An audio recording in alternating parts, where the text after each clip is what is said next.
Hey everyone, I am Mr. Lay. I teach at Saddle Ridge Elementary and Middle School in Rock Spring, Georgia, and I'm so excited that I get to have the permission to, just released today from J.K. Rowling, to read Harry Potter and the Sorcerer's Stone, the first book in the Harry Potter series.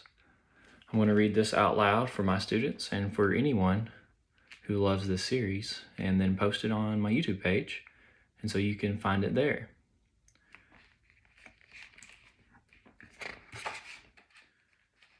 Chapter 1, The Boy Who Lived.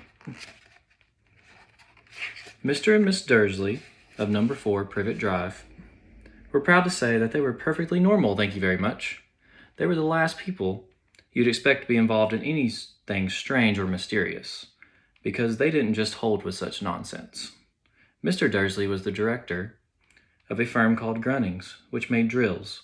He was a big, beefy man with hardly any neck, although he did have a very large mustache. Mrs. Dursley was thin and blonde and had nearly twice the usual amount of neck, which came in very useful as she spent so much of her time craning over garden fences, spying on neighbors. The Dursleys had a small son called Dudley, and in their opinion there was no finer boy anywhere.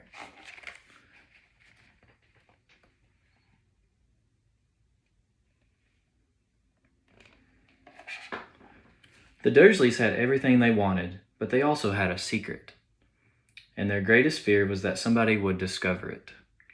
They didn't think they could bear it if anyone found out about the Potters. Mrs. Potter was Mrs. Dursley's sister, but they hadn't met for several years.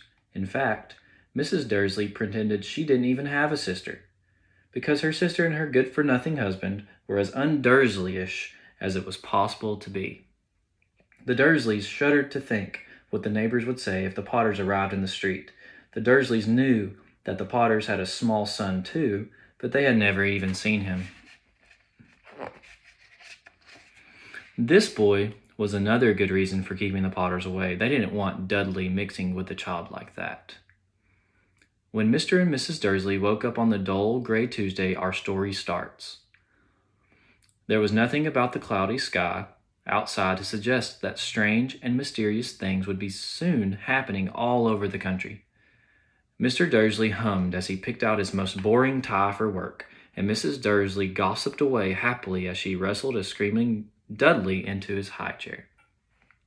None of them noticed a large tawny owl flutter past the window.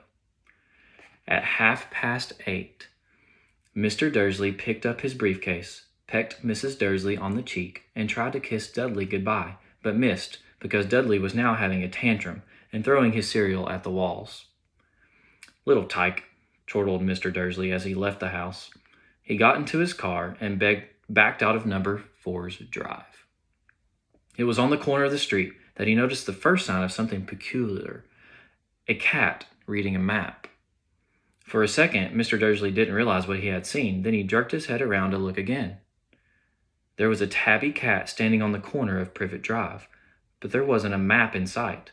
What could he have been thinking of? It must have been a trick of the light. Mr. Dursley blinked and stared at the cat.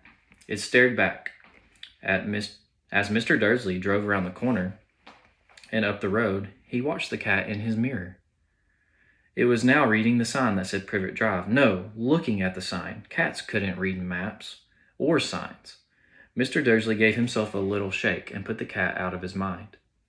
As he drove towards town, he thought of nothing except a large order of drills he was hoping to get that day.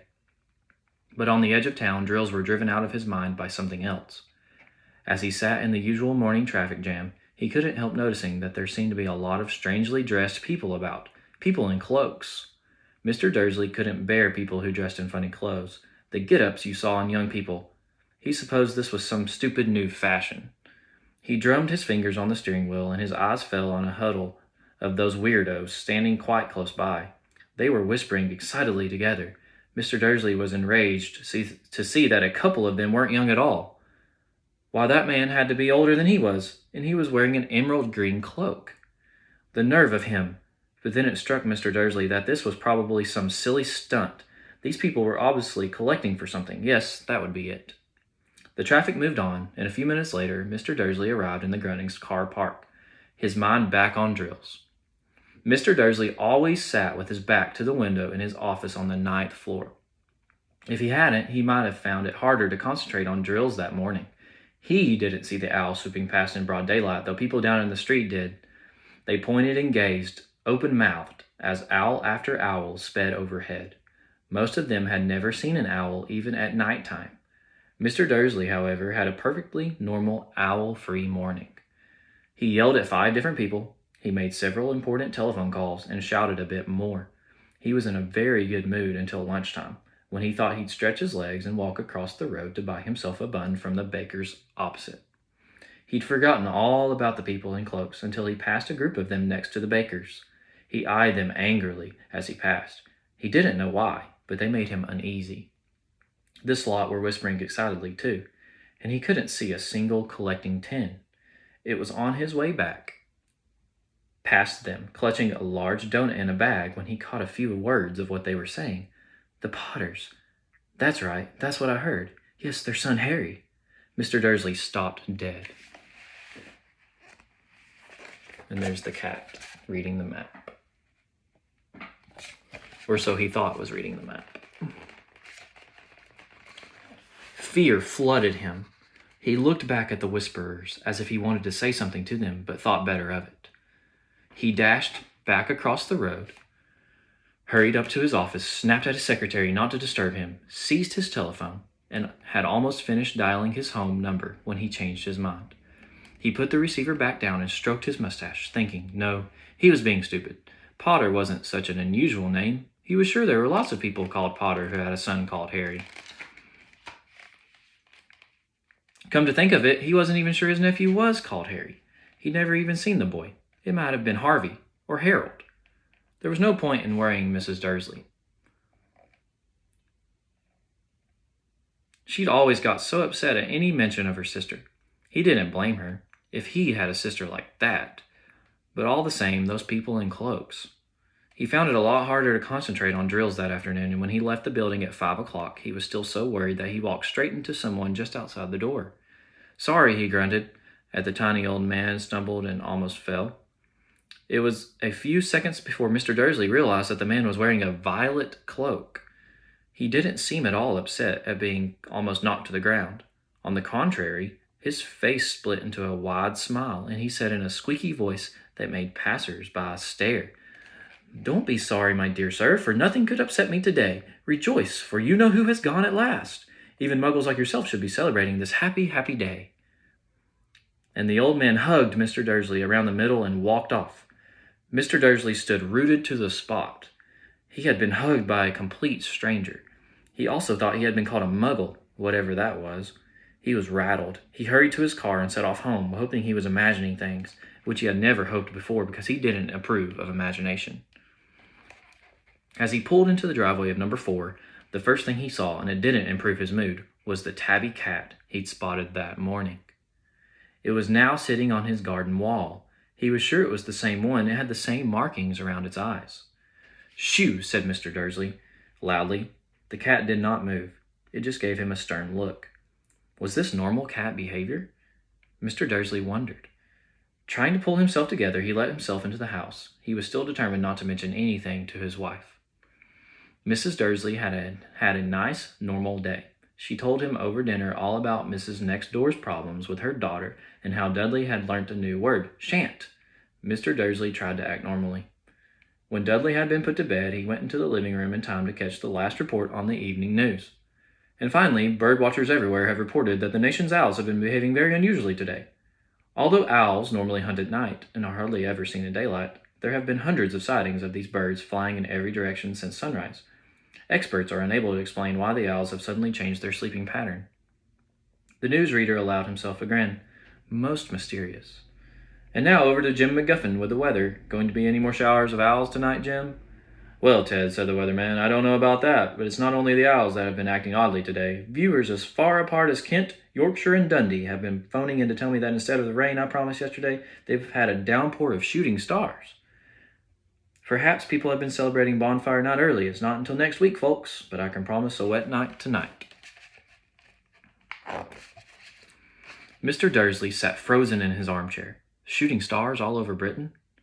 Owls flying by daylight? Mysterious people in cloaks all over the place? And a whisper about the Potters. Mrs. Dursley came into the living room, carrying 2 cups of tea. It was no good.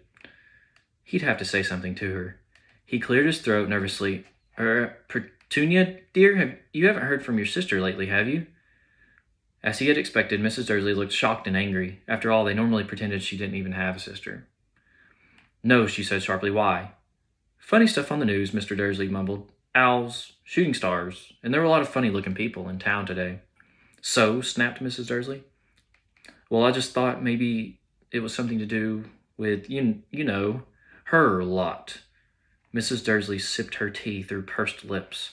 Mr. Dursley wondered whether he dared tell her he'd heard the name Potter. He decided he didn't dare. Instead, he said, as casually as he could, their son, he'd be about Dudley's age now, wouldn't he? I suppose so, said Mrs. Dursley stiffly. What's his name again? Howard, isn't it? Harry. Nasty common name, if you ask me.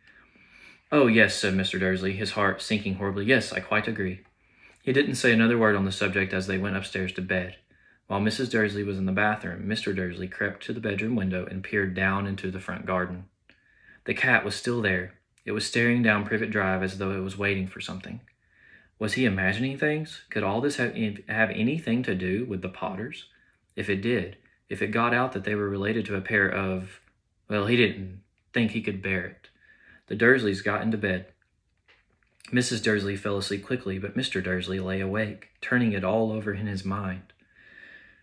His last comforting thought before he fell asleep was that even if the Potters were involved, there was no reason for them to come near him and Mrs. Dursley.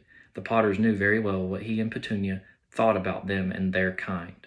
He couldn't see how he and Petunia could get mixed up in anything that might be going on. He yawned and turned over. It couldn't affect them. How very wrong he was. Mr. Dursley might have been drifting into an uneasy sleep, but the cat on the wall outside was showing no sign of sleepiness. It was sitting as still as a statue, its eyes fixed unblinkingly on the far corner of Privet Drive. It didn't so much as quiver when a car door slammed into the next street, nor when 2 owls swooped overhead. In fact, it was nearly midnight before the cat moved at all. A man appeared on the corner the cat had been watching, appeared so suddenly and silently you'd have thought he just popped out of the ground. The cat's tail twitched and its eyes narrowed. Nothing like this man had ever been seen in Privet Drive. He was tall, thin, and very old, judging by the silver of his hair and beard, which were both long enough to tuck into his belt.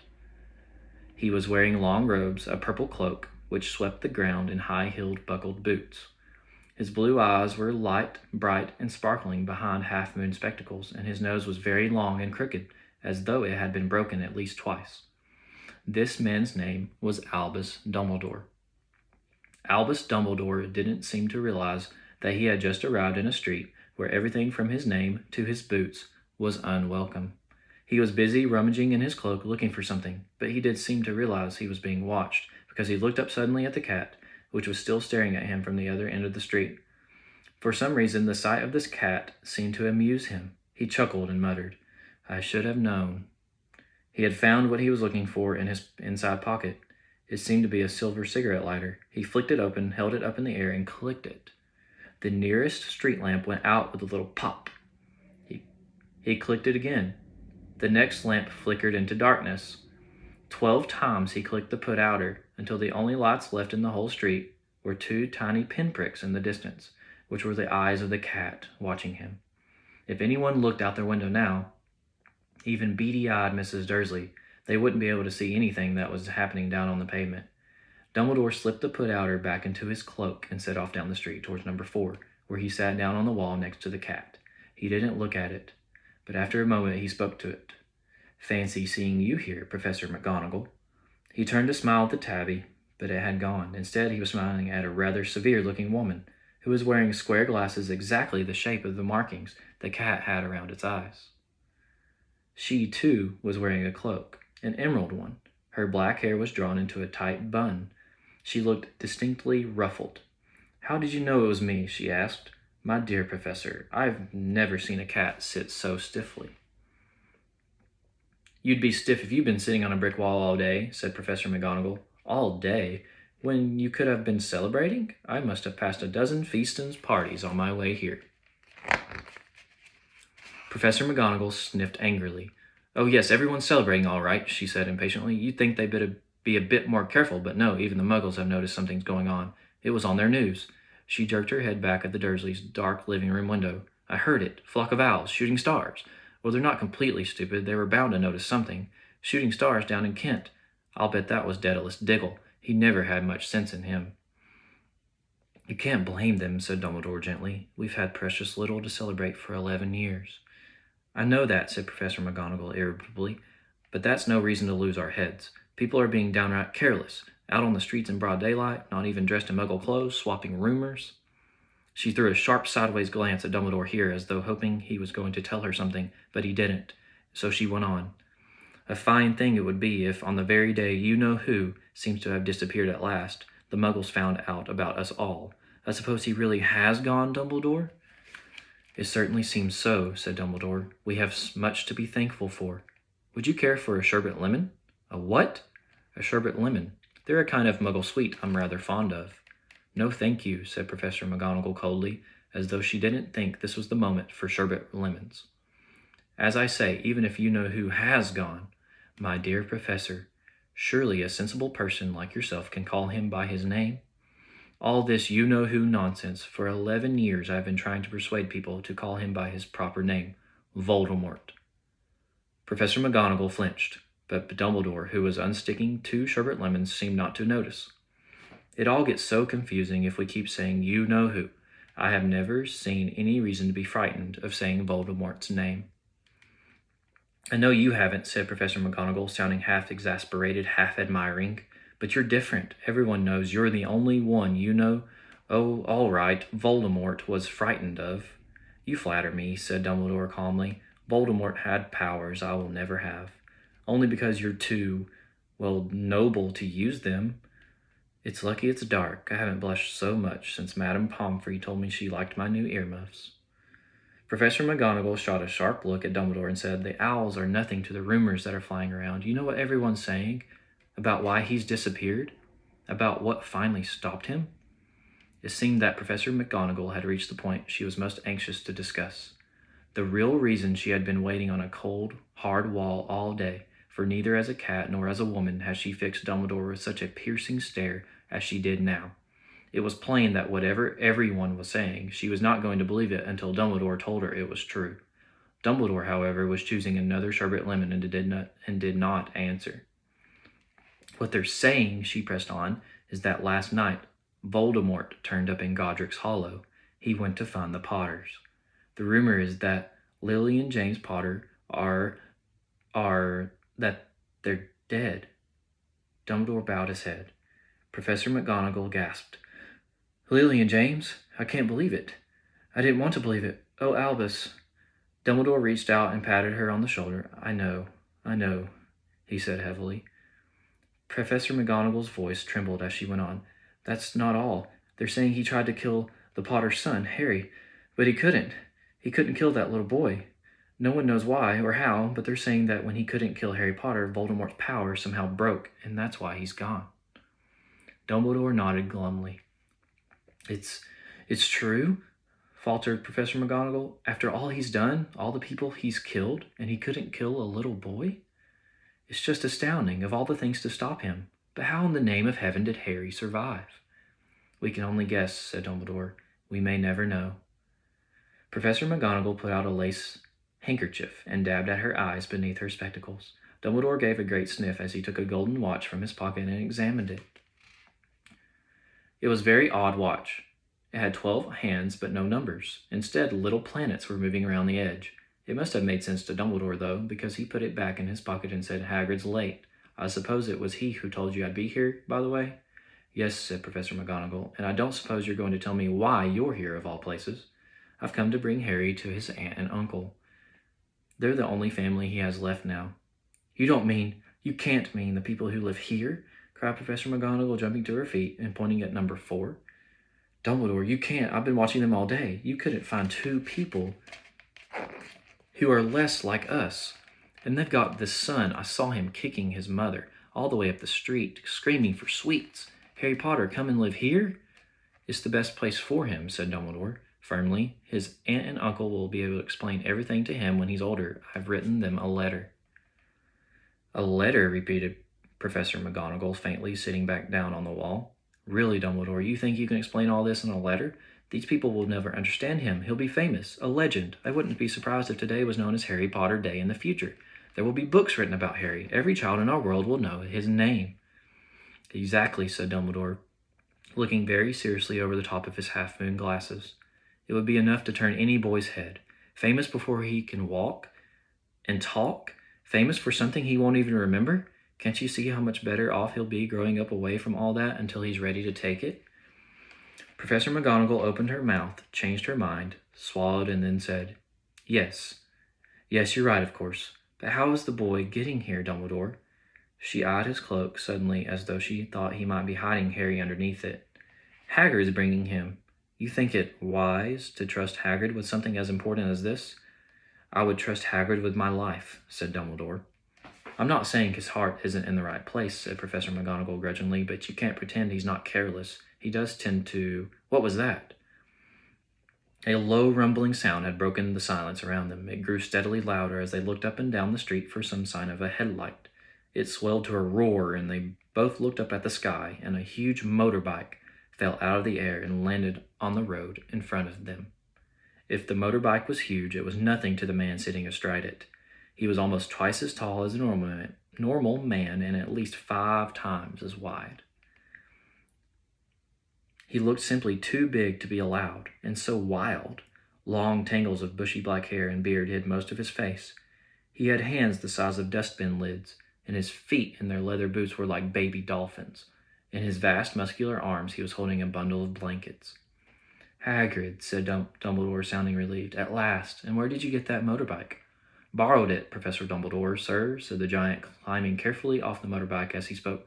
Young Sirius Black lent it to me. I've got him, sir. No problems, were there? No, sir. House was almost destroyed, but I got him out all right before the muggles started swarming around. He fell asleep as we was flying over Bristol. Dumbledore and Professor McGonagall bent forward over the bundle of blankets. Inside, just visible, was a baby boy, fast asleep, under a tuft of jet black hair over his forehead. They could see a curiously shaped cut, like a bolt of lightning. Is that where? Whispered Professor McGonagall. Yes, said Dumbledore. He'll have that scar forever. Couldn't you do something about it, Dumbledore? Even if I could, I wouldn't. Scars can come in useful. I have one myself above my left knee, which is a perfect map of the London Underground. Well, give him here, Hagrid. We better get this over with. Dumbledore took Harry in his arms and turned towards the Dursleys' house.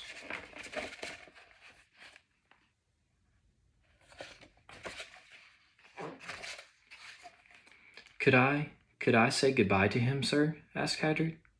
He bent his great shaggy head over Harry and gave him what must have been a very scratchy, whiskery kiss. Then suddenly, Hagrid let out a howl like a wounded dog. Shh, hissed Professor McGonagall. You'll wake the muggles. Sorry, sobbed Hagrid, taking out a large spotted handkerchief and burying his face in it. But I can't stand it. Lily and James dead and poor little Harry off to live with muggles. Yes, it's all very sad, but get a grip on yourself, Hagrid, or we'll be found. Professor McGonagall whispered, patting Hagrid gingerly on the arm as Dumbledore stepped over the low garden wall and walked to the front door. He laid Harry gently on the doorstep, took a letter out of his cloak, tucked it inside Harry's blankets, and then came back to the other two. For a full minute, the three of them stood and looked at the little bundle. Hagrid's shoulders shook. Professor McGonagall blinked furiously, and the twinkling light that usually shone from Dumbledore's eyes seemed to have gone out. Well, said Dumbledore finally, that's that. We'd no business staying here. We may as well go and join the celebrations. Yeah, said Hagrid in a very muffled voice. I'd best get this back away. Good night, Professor McGonagall. Professor Dumbledore, sir. Wiping his streaming eyes on his jacket sleeve, Hagrid swung himself onto the motorbike and kicked the engine into life. With a roar, it rose into the air and off into the night.